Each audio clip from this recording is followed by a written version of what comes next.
Oh boy, Smackdown. The big night. Friday, folks, which we're going to be doing every week. Friday night Smackdown again. Oh, I remember doing this a few years ago, except when I'm not back in a laundry room or I'm sometime doing these reviews right after the show, like I used to do at school, and go immediately into another room and review this show. But Smackdown, the big night, the return of Friday Night Smackdown. I'm not gonna say debut because it was already a Friday Night Smackdown before, except on a different channel. But the return of Friday Night Smackdown, okay, on Fox. The big night, which we've all been talking about for months now, of what was going to happen. And obviously, the changes were made tonight from Fox standards. I don't know about how much WWE standards, but Fox standards of what they want, yes, a lot of changes. Since there's $1 billion put into this company, they've given them this much money to invest in, and they've been doing a lot of integrating with Fox. But what do I think about this new era, they like to call it? Was there really change tonight? And will there be a lot of changes going in as we get to the draft next week? Because I got a lot to say about this show tonight. Because in a way, I'm going to say this right here at the beginning, and I will say this at the end too. I felt this show was kind of good at first, but steadily down, it went kind of worse to bad that I didn't even know what they're doing. And some things are just questionable to me. Because, listen, I will say this. Did I watch the blue carpet thing? Yeah, I watched a little of it because, hey, you can tell Fox's influence is big. They got motherfuckers looking like this is the NFL around here, like how NFL players arrive in suits in the parking lot and stuff. Don't get me wrong, WWE has done it before, but this was shot more in a bigger, professional way of how it was done, especially how you could tell by the production of Fox doing, and a lot of stars showing up, a blue carpet, like I said, blue carpet, ESPN analysts like Aaron Andrews being there, lots of people. I think she works for ESPN. Quote me if I'm wrong, but you can tell just a lot because a lot of Fox broadcasters being involved. I saw the commercial with Michael Strahan and Becky, and just many things coming into this show. And did this feel like a change to you, or was this just the same old Smackdown with just bullshit garbage as usual? If you want to go off from that, because where we are, LA Staples Center and everything, because we first kicked off with the new stage. I like the stage. I don't think it's bad. It doesn't look bad. Of course, there was pyro and everything. I'm sure a lot of people thought the SmackDown fist was coming back, but it wasn't. The stage looks big. There's like, you got a lot of these C's and everything, almost like a rampway. I didn't think it was that bad. I like it. I think it's good. I'm not saying it's the best. It looks better than the giant skateboard ramp than what Raw has, but it looks good. I'll give it that, because we did kick it off with Vince McMahon. Of course, even though if this show's bad, these people in the crowd continue to bow down to him and sing his theme song. And Stephanie McMahon coming out as they welcome everyone to the new era of Fox. Vince welcomed everyone to SmackDown. The new intro video played. Was it AC/DC's Are You Ready? I thought it was good. Of course, they showed everyone from Kofi to Bliss, Daniel Bryan, Wyatt, Roman, Nakamura, others, Undertaker, Shane, which, I will say one thing about all these SmackDown intros, and let me say this also. This is technically the 20th anniversary of SmackDown for, 20 years now? I thought they debuted on September 9th last time, I thought, though. So we're already at the 20-year mark for SmackDown. I will say I've been there from the beginning of SmackDown. I have watched this show from its debut, and it's still here to this day, and I'm still watching it for the past 20 years. So I've been around for SmackDown for a while now, since the Attitude Era. Which, in a way, did I feel like did they really play a lot of history thing to SmackDown? I don't know. Maybe I'll get to that soon enough. But the intro video was cool. I will say that. They had the pyro shut off. They pretty much kicked off the show right off the bat with Becky Lynch. A lot of smoke to her entrance. Again, it is cool to see that back. But she brought all the smoke in her entrance. She pretty much says that the man is kicking off the premiere of SmackDown. And pretty much, that this show is in her blood. that, that's how it kicked off for her being the man, being on SmackDown and everything, because the people. Next thing you know, King Baron Corbin comes out, pretty much interrupting Becky Lynch, saying that, everybody knows I should be kicking off the show. I'm the king of the ring, and you think you're really the man, huh? Becky Lynch pretty much said that. Take one more step, and you'll find out. Next thing you know, The Rock comes out, which in a way I almost thought this was the best part of the show, pretty much. Of course, The Rock comes out, gets a big, probably most over person out of the entire night, really. Rock took off his jacket, pretty much threw it at the camera and took it back off. He soaked in the chants. People were chanting Rocky, Rocky, Rocky. Of course, many moons ago, there, he uttered a phrase to a jabroni to say that, lay the smack it down, of course, or just lay the smack down. It's now become a word. It's become an institution. And he said, told Corbin, you look like a broke-ass Burger King on crack, which I thought that was hilarious. I will say this. Anything The Rock says, these people will listen, okay? Rock can say anything and just make it look good. The fans start chanting Burger King right after, okay? So anything The Rock says is just gonna be big. Of course, he did the millions and millions thing. Of course, he started off with his finally The Rock has come back home. Pretty much, Corbin pretty much says, you interrupted me, which was a lot of loud boos then. People booed Corbin. Corbin says, let me make a correction. This is not your home of the great one. Pretty much, I am the king. I'm the most electrifying king of sports entertainment. And he pretty much told The Rock, said, you need to shut your mouth. But Rock pretty much told him, like, listen, you just want king of the ring, right? So you're a king and everything. Listen, it doesn't make you an actual king, all right? You walk around here like a 35-year-old virgin walking around at Comic-Con. I think I said walking around 2 times.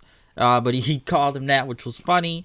Pretty much Rock said, Becky Lynch is the man. And, oh, yeah, The Rock was putting over Becky big time here. Like, I know a lot of people said Austin could have done it because of, people always done that comparison with Austin, which I didn't think that ever made a lot of sense because they thought she was the next Stone Cold. But I would have thought that would have happened. Pretty much Rock was putting her over. Pretty much as you walk around here thinking you got the biggest set of testicles around here, she probably had the biggest set pair around here, but Becky said, mines are a lot bigger than yours. Corbin said, my testicles are perfectly adequate. A lot of testicle lines going on. Corbin says, I'm the king, and I'll dress how I want and do what I want. And not even, there's only one king. It's not even going to be LeBron James around here. As Rock pretty much says, you think you're better than LeBron James, huh? All right, listen. You will be the super tough too. Super tough dude, as he called him. Like, you think you're better than me, Lynch, and LeBron out there. Pretty much says, you're a super tough dude. We're going to chant STD. Super tough dude, STD. STD, which I thought was funny. So, it was a big chant from there. And listen, man, it's gonna be sticking with you for a while now. STD with a joke, sex joke, if you want to go with that. But I thought that was funny. And then Rock said, you're looking at me right now. Listen, you about to get your ass whooped by The Rock and the man, because you're looking, man, you're pissed off, you're ready. Corbin pretty much took off his jacket. Then The Rock and Becky start throwing in punches on him. Rock knocked him down. Becky did a leg drop. We got the people's elbow, which got a humongous pop. Becky did a couple kicks on Corbin. And then Rock did a big rock bottom. Fans chanting Rocky. And, of course, he ended it off. If you smell what The Rock is cooking. So that was the end of the segment. So, of course, The Rock is here to get ratings, and you know what was going to happen, okay? Listen, The Rock was probably the best thing out of this whole show. He took control of the crowd. It was cool to see Becky Lynch with him out there.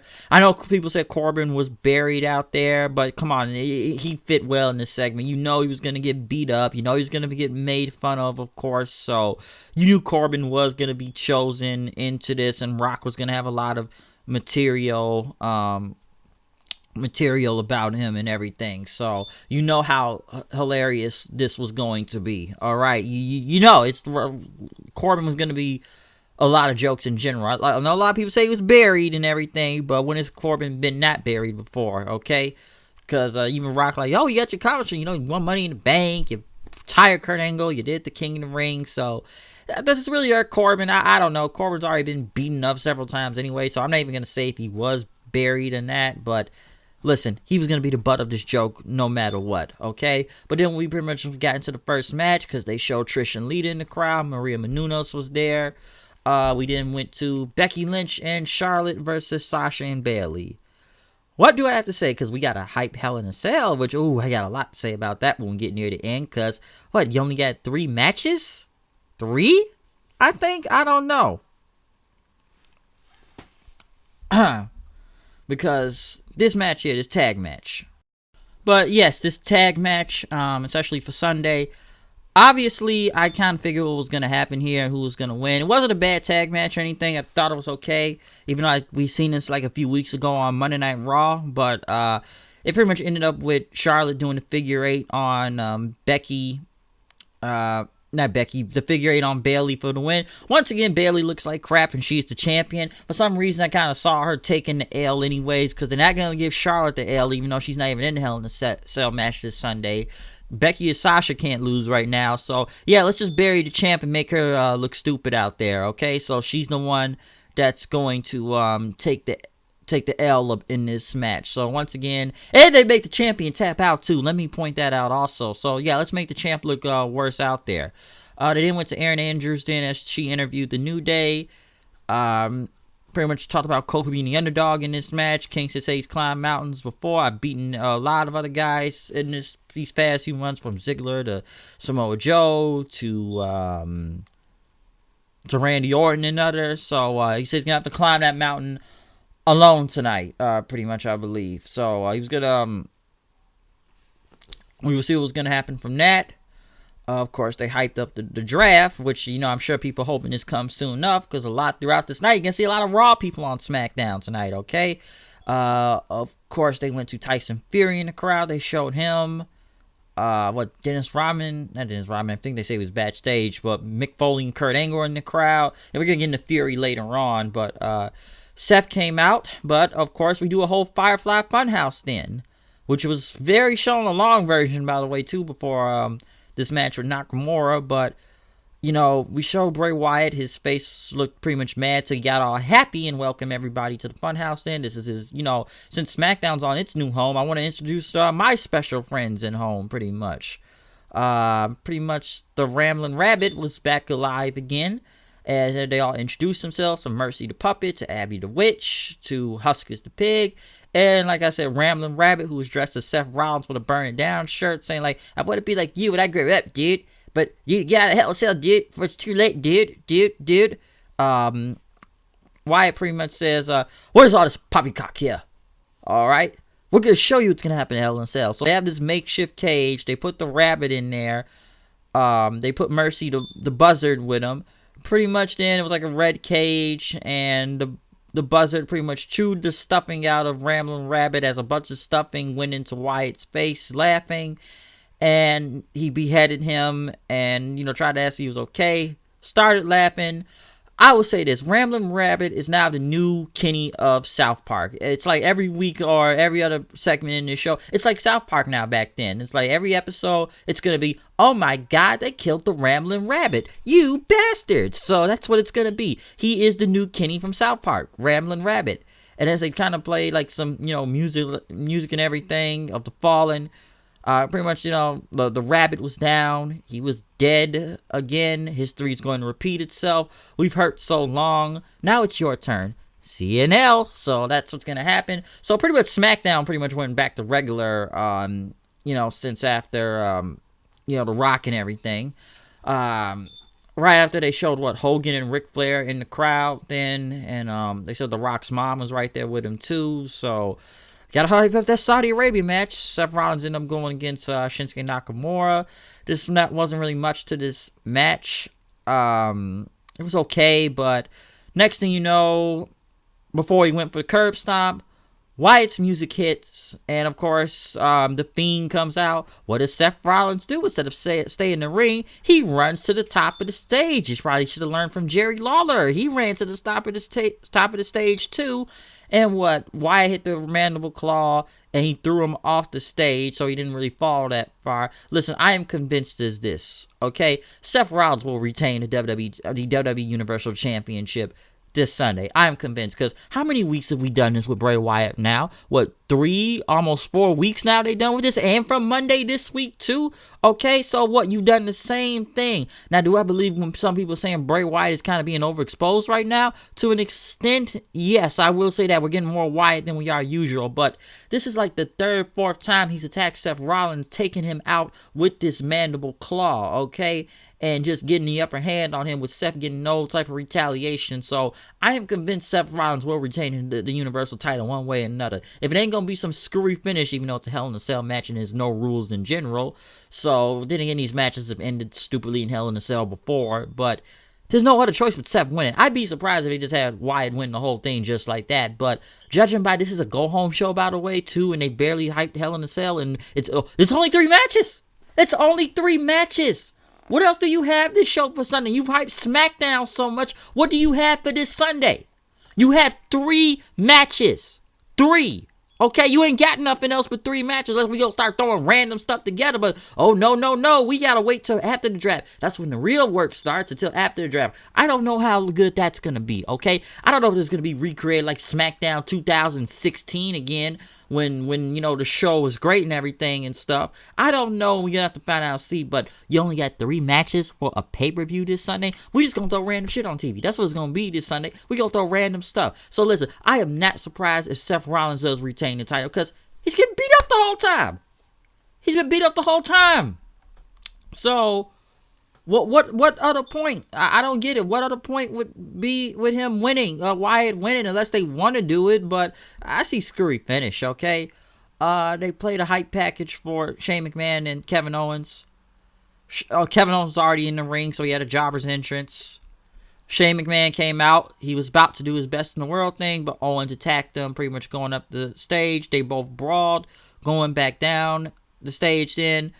Shane pretty much had, he had a chair on Owens' back, and then, pretty much went to the top rope and everything to take him down, because he hit him with the chair. They fought to the announce table. Shane put him on there. Shane does his big elbow drop, of course, taking him down. Right after commercial break, Owens did a big frog splash on Shane to the ladder of the outside. It was like, built like a bridge and stuff. Fans chanted holy shit, but there was a lot of bleeps. You could tell they said Fox was bleeping a lot of these words out tonight, because you're going to hear a lot of curse words through here. But they were really kind of bleeped in time, it looked like. Owens, he did a frog splash. Fans also chant, "This is awesome." Owens pretty much got back in the ring to get the briefcase, by the way. So this was first thought, did this match really need to happen? I know it's a ladder match and everything, but loser leaves WWE, but couldn't we just done a ladder match and you could have won by pinfall? Did we really need to do by a briefcase you needed to grab or something? I didn't understand that. But when Owens went for the briefcase then, after he was climbing the ladder, Shane came in then with a chair. He started beating up Owens with it then. Pretty much he put the chair and the ladder in the corner, because he tossed the chair away. He put the ladder there. Shane did his big coast-to-coast thing, and he got some big air, by the way, too. Pretty much kicked them then. Owens was outside the ring. Shane climbed it. Owens pretty much powerbombed Shane onto a ladder, which didn't even look like it hit that much. Owens climbed, and then he grabbed the briefcase and won the match.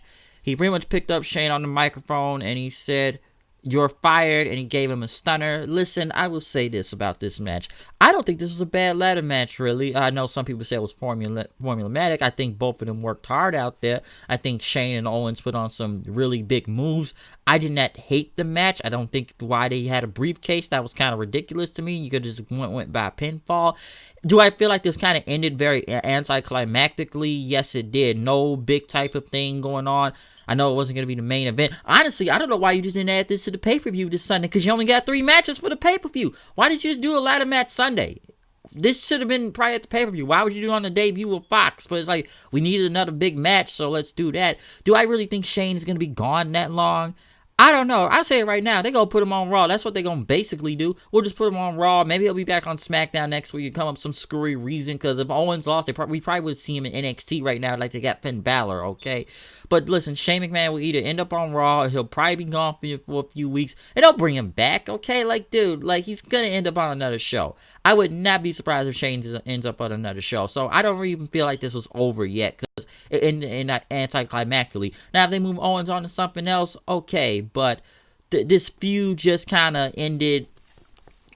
I don't want to say it was abruptly, but I think it could have been at the pay-per-view, and I just felt like they just had to do this match because they just had to do it and get over with it. So I didn't think it sucked. In my opinion, I think it didn't suck. So you can say how much you want about it, but they did put it on the line out there. All right.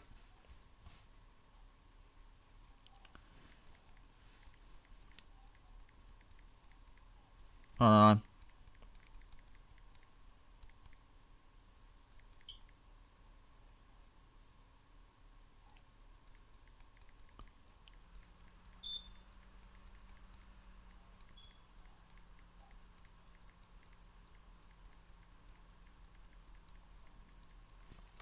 Yeah, but like I said, I didn't hate the ladder match, but you know, some people can go on what you want to say from this, but in a way, I just don't think this is over, and I just see Shane coming back on Raw. I wouldn't be if he's back on Raw, or they just rehire him. He's the boss's son at the end of the day, so they can bring him back one way or another. They probably just want to let this slide down for a minute, so the fans will, stop shitting on it. But it just, I don't know, man. I would have saved this for the pay-per-view. They played some SmackDown highlights throughout the years, like a best of SmackDown package, which I know this is a 20th anniversary show, but you could have done more, bringing people back in SmackDown, if you ask me, or just show more clips. I thought a lot more people were going to be on here, and we'll get to some people that were advertised and did not show up on this show, because I think people forget this is a 20th anniversary show, okay? Hell, 1,000th episode had more than what we had here. But they went to Kayla Braxton in as she interviewed Paul Heyman. Paul Heyman said, I don't care what Aaron Andrews has to say about Kofi Kingston. Pretty much Lesnar destroyed Rey Mysterio and his son Dominic. And, he wanted to make it easy for someone even simple as Dominic understand it, that Mysterio's in Lesnar's way. And, he's going to win the title tonight. We then went to a random 8-man tag for no reason, pretty much. Braun Strowman, who the only one gets an entrance, tagging with The Miz in Heavy Machinery versus AJ Styles, who got no entrance as the United States champion, and Randy Orton, who is, still a big name, but did not get an entrance, and the tag team champions, Rude and Ziggler. I don't think a lot of people care about them, but they do have belts, though. But I am kind of surprised Randy Orton and AJ Styles did not get did not get an entrance. Now, I've already heard about news about Orton today, about whatever he did on Call of Duty and live stream from, I had heard the AEW clip, but what, he said nigga, I believe, yeah, which I don't know, man. I looked at it, and, listen, man, I had to make sure if he even said it in a racist way or not. I had to check it to be sure, but it looked like people passed it by. It looked like I was saying it, like he stopped himself. So I don't even think about all that, because I didn't even know till later on. I'm like, all right, let me see what he did, because he was like playing Call of Duty Zombies, and I don't even know. But listen, this match was a waste of time. This didn't really mean that much. It was a finisher fest. RKO, forearm, skull crushing finale. Strowman runs and knocks everybody down, which Orton looked like he did a freaking backflip by the way, too. And then he starts laughing in Tyson Fury's face, putting his hands up, and then Ziggler tried to attack from behind. And then Strowman power slammed him, Barry Ziggler as usual. And then, Tyson Fury jumped the barricade, fans got hyped for it, and fans trying to let them fight. Listen, I don't understand. I don't know whose move is doing this. It's probably a Fox move, because, Tyson Fury and everything, but I don't even know if I want to see Braun Strowman versus Tyson Fury. I don't know how to feel about that, unless it's going to be some boxing match or Tyson Fury is learning how to wrestle now. I don't know. I'm sure this is going to be on some Fox Sports News or something. Hell, ESPN, this is obviously get mainstream attention for this. I don't know if this is going to lead all the way into WrestleMania, because I don't even know what they got Braun Strowman doing nowadays. So now he's going to fight Tyson Fury. I don't really know how to feel about that all the way, but it just felt random. Something about it felt very, very random to me, because what was the point of this 8-man tag? Why do you even got Orton Styles out there and they don't even get an entrance? I don't get that. I don't understand any of this. This just, what, we gotta see Strowman versus Fury? I don't know, okay? So this is the angle. This is the only thing we're talking about. It's going to be a match sooner or later with Braun Strowman and Tyson Fury. I don't know if it's going to be a boxing match. I don't know if it's going to be a wrestling match. But I'm sure Fox incorporated this one way or another, okay? So there you go. They went to the 24/7 title with DJ Marshmello pinning Carmella inadvertently, so now he is the 24/7 champion. But the DJ did lose. DJ Marshmello, I believe he lost the belt again, but you gotta go to YouTube to find out who won it back. I don't know. I have to go back and look it up, okay? So I don't even know what to really speak on that, to be honest, but that's how it went. What else? But yes, I'm trying to see where I left off. Yeah, what we do? 24/7 title. Yeah, Marshmello, whatever. But then we went to a lumberjack match. Then Roman Reigns, see more of those boos come back. By the way, they had a lot of pyro, of course, for their entrances, especially Roman and that the giant CGI dog thing, of course, and a lot of people had those too. But since it was a lumberjack match, of course, it was filled with several jobbers out there, from either Hawkins and Ryder or the B team and others. But then you have talent like, well, perhaps with OC out there, jobbers, but what, Andrade was out there, Almas, War Machine, Ricochet, which they're all like freaking job guys. By the way, Rowan's punching hell out of these guys, making War Machine look weak as fuck out there, by the way, too. And just both of them getting thrown around, Ricochet and others, because this match is going on, and of course Harper comes out, and they beat up half these job guys. Like a lot of them were job guys, but you beat up the regular talent. They even have titles on them to make them look like shit, by the way. Especially Ricochet. A lot of people say it's kind of sad to see Ricochet and War Machine look like freaking cheerleaders out there and just getting knocked around like crazy, because when Harper came out, he started knocking them around. Bryan gets off the broadcast table, pretty much going to fight them. One thing I forgot to mention about the broadcast team also was that there was no Renee Young, since I believe she's a special correspondent. Will this stay a two-man commentary team with Michael Cole and Corey Graves? I don't know. Until they add another third person, I don't know. Some people said that he didn't really say, let's say it's boss time tonight, which I'm sure he'll go back to saying soon enough.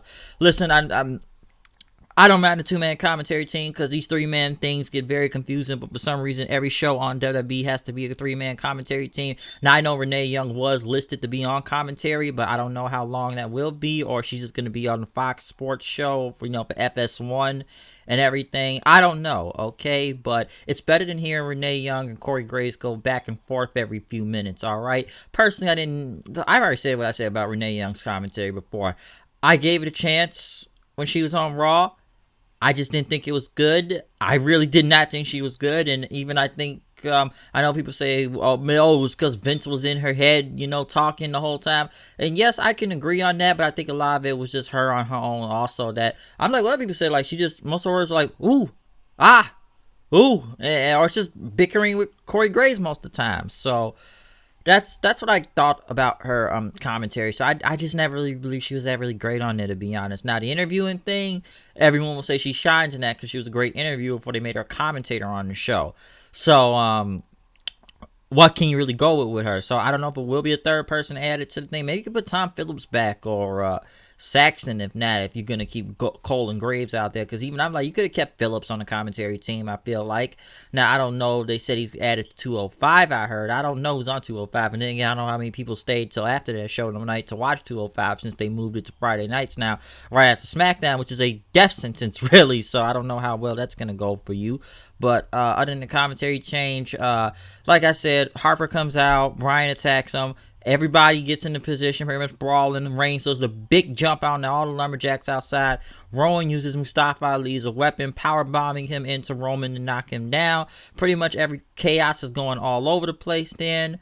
Harper and Bryan in the ring. Bryan did his running knee on him. Rowan tried to do the Iron Claw on, Bryan and everything, but Roman speared him, taking him down, and then Rowan wanted to, not Rowan, but Bryan offered Reigns a handshake. Reigns accepted the handshake. Now, do I believe that Daniel Bryan will turn on Roman Reigns this Sunday? Possibly, and he's the mastermind behind it. I wouldn't be surprised if he turns heel, because, okay, what was the point of doing this match since we're going to see these all four of these guys fight on Sunday? But with Roman winning, I wouldn't be surprised if Harper and Rowan go over and Bryan just screws Roman. So I would not be surprised if that happens, though. Because we got to make Rowan and Harper look strong one way or another. And then, of course, first, a lot of commercials throughout this show, too. Lots of commercials, lots of Fox advertisements for baseball, sports, The Mask, or Animation Domination with the Simpsons, Family Guy, and Bob's Burgers throughout this whole show. But then we get to the main event then. A lot of college Fox sports also. Brock Lesnar versus Kofi Kingston. Lesnar got pyro. Kofi came out. The New Day were with him, but they stayed on the stage. Kofi tossed the pancakes, which, why would you be doing this, especially during a match with Brock Lesnar? And we need to take this seriously. New Day headed back, and they did the introduction. Heyman did his introduction for Brock. The match is 8 seconds. Immediately an F5. It's over. Kofi charged into him. He got F5 it was over. Listen, I'm not even mad all the way. I think it got confusing after. And by God, did you see Mark Henry and Goldberg's face right after? Listen, it's this. I knew this was going to end like this. It was the beginning of the end for Kofi. We knew this a few weeks ago when Brock showed up on SmackDown. We knew this match wasn't really going to... I kind of knew it was going to go that long because there was like 10 minutes left in the show. Even though I would have given the match 5 minutes at least or something. But we knew one way or another. This was a Fox move at the end of the day. We mostly knew Kofi was going to lose this belt. But by fucking God, man. 8 fucking seconds. I said, what the fuck was that bullshit? That was bullshit. Okay? But could you give Kofi at least something? I would have given him 5 minutes out there. Listen, I knew he was going to lose, but... motherfucker, man. What the... I don't know, man. I know people wanted the belt off Kofi. Some people just think it's because how they booked him. I think he was kind of one of the best book-based champions on this show, because at least he was a little bit more liked, better than Seth and Becky at the time. But I've said it before. It was the opponents they were giving Kofi. Orton was like the best one because it was the best built story, if you ask me. But other stuff like Joe, which was kind of random, which Joe was going to lose. It should have been me, Dolph Ziggler, which wasn't a bad match. But who the fuck gave a fuck about Dolph Ziggler at any time winning? Who really thought he was going to win? Don't get me wrong, Kofi had wins before. And I think he was a well-booked champion when he beat Bryan. Do I think the crowd fell off on him a little? Yes, they did. But he was still over to an extent, okay? I don't think it was going to be like when his music hit and they were chanting Kofi when, his music played. But yeah, we all saw this coming though. But I don't know, man. I would have given him 5 minutes or something, because obviously I guess it was like, fuck Kofi.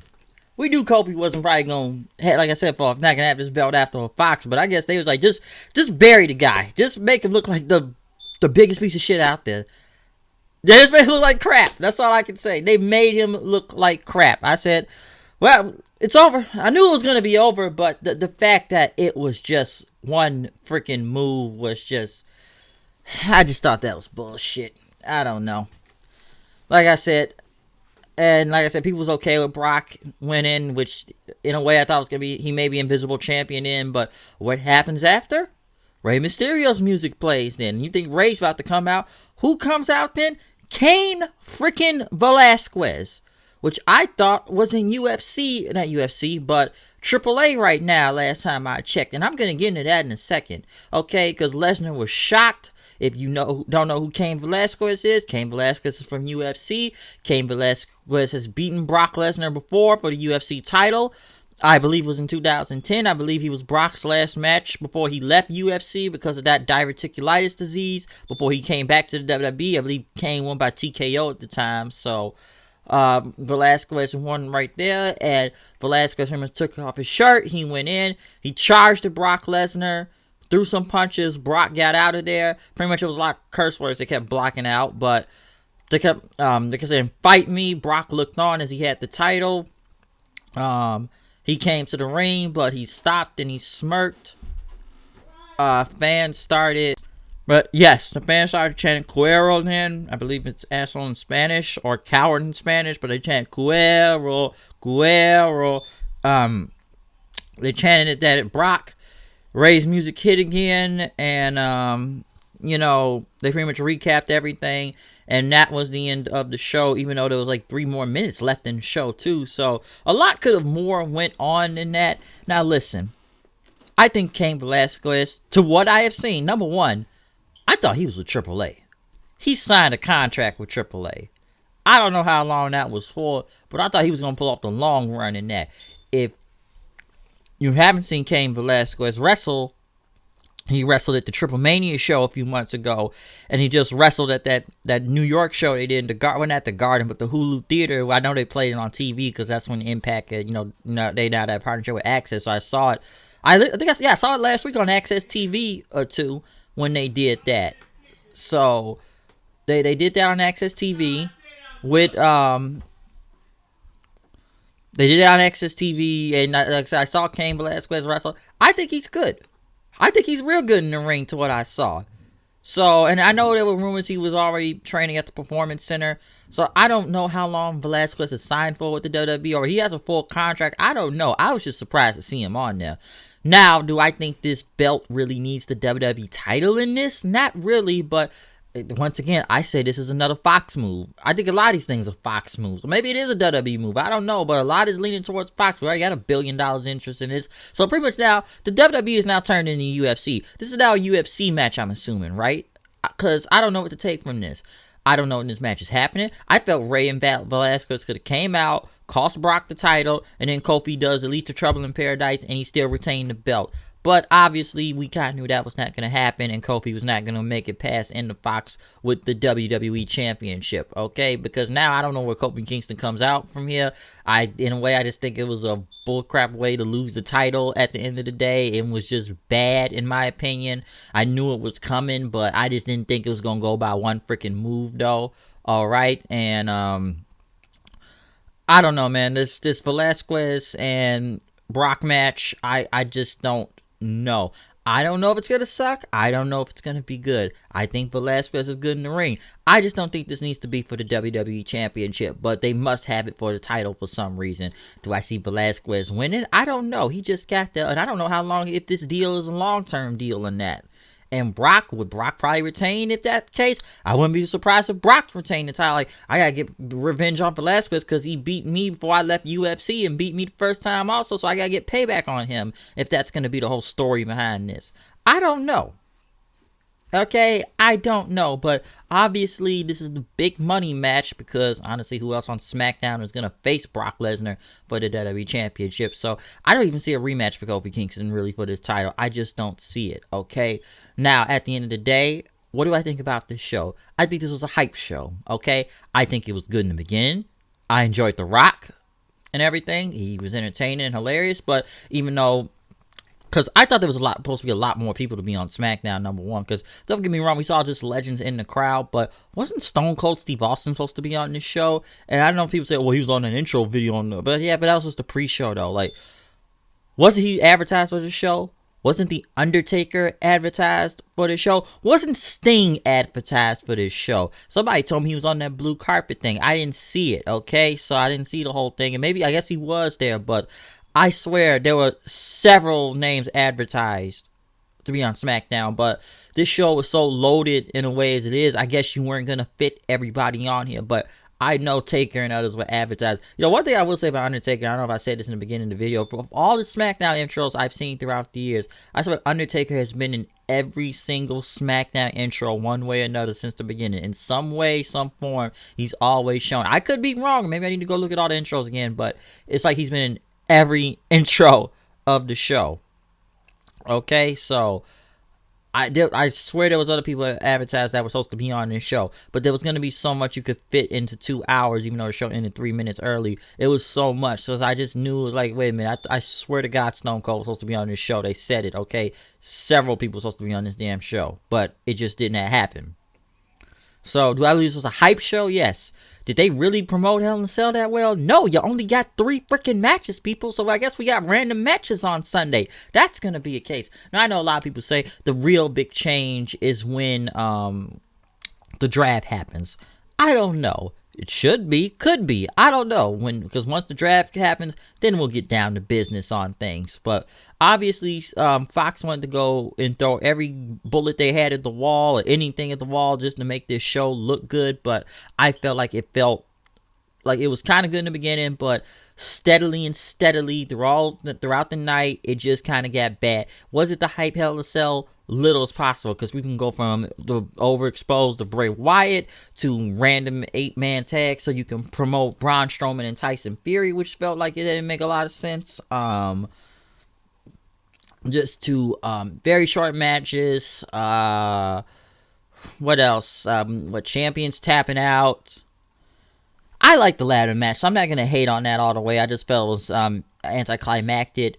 That bullcrap WWE title thing, the Velasquez and Brock thing, like I said, I got mixed opinions on that, but I just don't even know right now what this is going to turn to. I don't even know if it's really going to, how long is it going to travel into, because are they going to really wait till WrestleMania to do this, or will it be a Survivor Series when they come to Chicago over here? I don't know. That may be the money match for that, but I'm not really sure how this is going to work out, okay? I don't know. But obviously, you saw a lot of changes what Fox had tonight, all right? Did this really feel like a 20th anniversary show? Maybe, and yeah and no. Yeah, they showed clips, but it could have been a little bit more. But like I said, the show's 2 hours. I feel like the 1000th episode had more into this stuff. You know, personally, I think SmackDown should be treated as important, especially after lasting this long for 20 years, though. And everything, the 20th anniversary. I've enjoyed the show. Like I said, I've been there from the beginning, and I'm all the way up here now, and I've always said SmackDown was the better show. But, you know, they've had their ups and downs. But tonight, this new era for Fox, was it just, like I said about Raw, is it just the same thing, but you just slapped a fresh coat of paint on there, and same old stuff? In some way, yes. Now, do I believe they'll pop a rating? Yeah, I think they will. Could they pop a 3? Possibly. We see NXT and AEW didn't do that, but can they at least pop to a 3 or maybe close to a 3? I see them getting some type of high 2. If they pop a 3, I'll be kind of surprised, but this is on a major network now for cable, and it's Fox, so it's a basic channel, and maybe everybody was able to watch it. But will they end up on, will they get a 3-point rating? I don't know. I honestly don't know, but I just feel like the show kind of got bad as it went throughout the night. Like, it started good at first, but just kind of started to go a little bit down to, it's like, what am I watching here now at this point? Because, like, what, just random 8-man tags that I don't even know what's going on, or segments, or I don't know, man. Just some things was just kind of strange on this show, I felt like. But we got to hype the Sunday, which they barely done that. So, yeah. But other than that, I'm out of here. I'm going to check out Impact now at this point. Comment, subscribe. Tell me what you thought about SmackDown. Did you enjoy this 20th anniversary show? Did you even like it or anything? What was your best thing out of the night? How do you feel about Brock versus Cain Velasquez, or just Kofi losing the belt like that? I don't know. Okay, so you already heard my opinion, but what do you think about the show, huh? Other than that, I'm going to go from here. It's been a very, very long week of wrestling, and it's not even over. This is just the beginning. This is just the beginning. So it's been a very newsworthy week in premieres and debuts, from, like I said, NXT being 2 hours, this quote-unquote season premiere of Raw, the debut of AEW, and now SmackDown on Friday nights for the Fox debut. Impact, we'll see you soon enough on Tuesday nights, okay? I already know you're playing pay-per-views right now, but soon enough we'll see you there for Bound for Glory. So it's going to be a lot more loaded shows and wrestling in these coming weeks. So we'll see. Hey, we still got a draft next week, people. Will there be a change? I don't know. But I'm done repeating myself. I don't want to get too repetitive. So I'm out of here. Comment, subscribe. Follow me on Twitter at HoodedKnight890. I'm out of here. Peace. Oh, besides, yeah, I'm out of here, though. Time to go eat some cake. Sing happy birthday to my mom. Out of here. Peace out.